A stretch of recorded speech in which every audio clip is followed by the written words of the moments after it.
Hello, hi, greetings. I am Greetings. hi. I am Pringle Daddy, aka the speedrunner formerly known as SexRex, aka Ghost Emoji, Do Not Enter Sign Emoji. And this is crap. No one loves me. This game was made to be presented at the Fantastic Arcade Video Game Festival. It takes place down in Austin, Texas. They every year they have developers make I think it's like 5 or 6 games that they produce arcade cabinets of that they have in the lobby for all the talks, and this is one of them. So last I checked, the female model was winning the bid war. Is that still the case? That looks to be the case. It's currently at $6.90, Oh, whereas uh, the gas mask is at $4.20. I believe that's $6.90 from Nep Nep, who says "Stay Kazooie." nice. Okay, so I guess we'll just get started if y'all are ready on time. Cool. So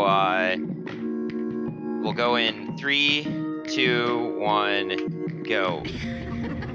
So actually the female is fastest model to pick, so that's pretty sweet there. I'm having some trouble getting out of this Vape Beyond Vapor Lounge and into where I belong, the Dumpster Fire Beyond. So George now, Costanza. yeah, I'm not really sure. So now we're in purgatory, etc., and we get to the real meat and potatoes of this game, which is, well, as you can see, coffin luging, which is the genre of video game we all never knew we needed in our life. So the basic controls are that you can jump and kind of boost in the air. There's those green bars on the side of the coffin that show how much boost you have, refills when you land. And you can hold down another button to increase your gravity so that you gain more speed while you're going downhill. And it's a pretty interesting way to mechanic sort of game, what you call it. So like I said, this was created kind of a game jam sort of thing for this talk by the group known as Arcane Kids, which you might know for the Sonic Dreams collection, or another game that is very prototypey and hard to get your hands on, Perfect Stride. One of the members of Arcane Kids, Ben Esposito, released Donut County. That was a pretty popular game that you may have heard of.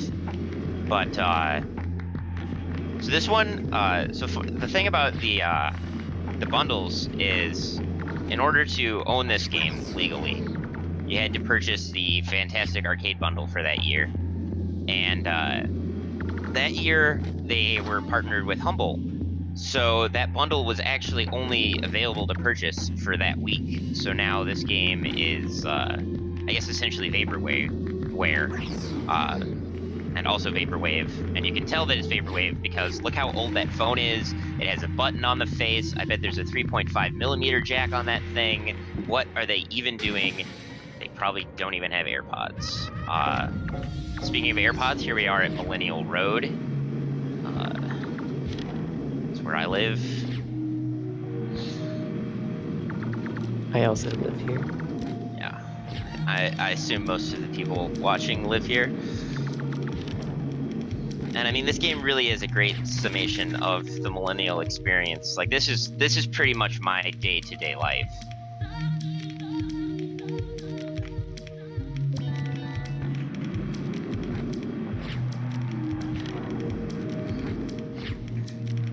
So, interesting note from the developers gave a talk about this game at the festival, obviously, and they said the majority of the levels were actually randomly generated.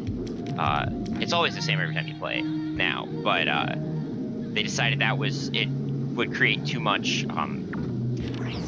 disagreeable content, is what I call it. I believe they used more foul language, and Because even so, like, these slopes look pretty smooth, but every once in a while the game will just decide that physics happened and you fly off to the side and lose all your momentum. And yeah, it's pretty great. So we're moving along here to 1000 Tomb Drive, which is, I guess, you know, the head where you know, all those 1,000 corpses in that house were buried. You want to go over the guillotine, not under it. I don't know what I was thinking. Always practice safety when operating guillotines and never get in front of the blade. Life lessons. Yeah, just in case anyone here operates a guillotine later on. You know, it's the little things.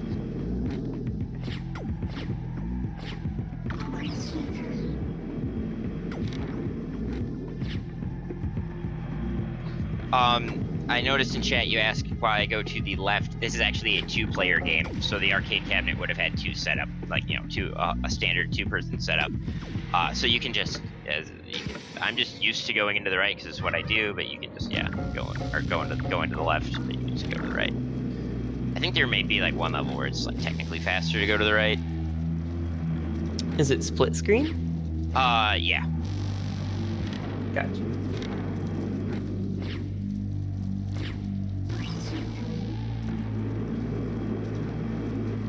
One of the prototype versions of the game actually had a bunch of AI coffins, like, you know, 30 of other coffins racing down the track, and you could jump out at any time, and your skeleton flying out could land in someone else's coffin and steal it, and it looked very interesting, but just completely unplayable.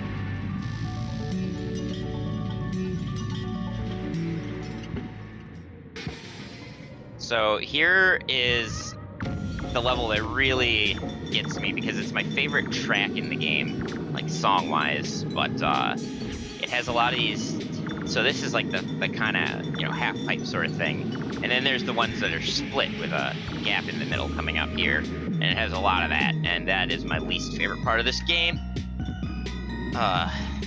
Ooh, yeah, that's... So I both love and hate this level.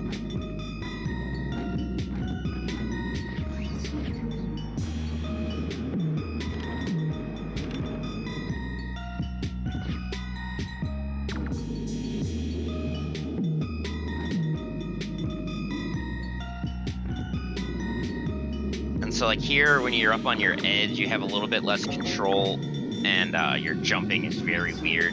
So it's very unfortunate to get up on your edge like that. You want to be as flat as possible.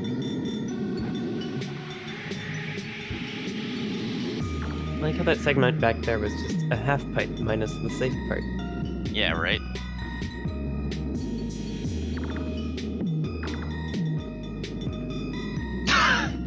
Alright, I hit the bezel. So that is why you want a edge-to-edge screen phone with the glass, is so that you don't crash your coffin into the bezel, clearly.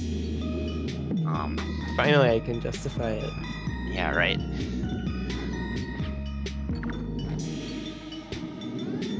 If only it had been a folding phone and it could have flipped out and been wider and I could have just gone right in. Oh no, I'm gonna hit the bezel. Okay, it's okay. I hit close enough to the inside that I crashed into it when I hit the bezel. That's good. I do not believe the soundtrack for this is available anywhere.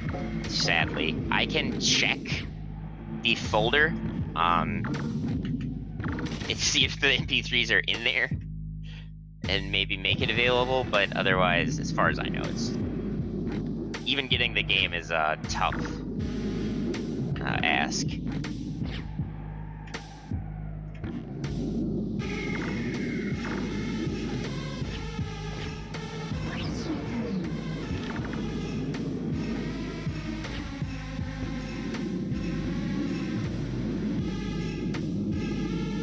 One of the things they mentioned as inspiration for making this game was watching a whole bunch of vape cloud blowing competitions on YouTube for like a day and a half while they were trying to come up with ideas. And you can definitely see that come through in the whole way that the game is and like everything about it.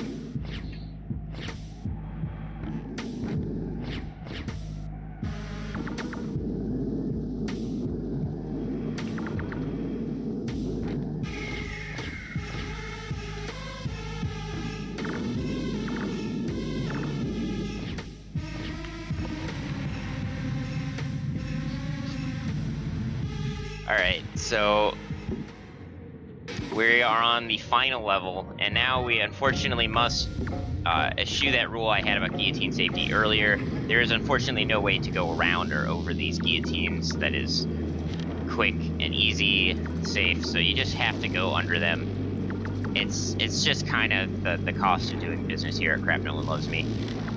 And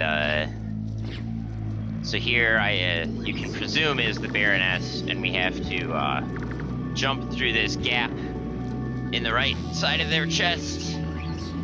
And we're coming up on time here as we make one final leap out of our coffin towards their heart, and time.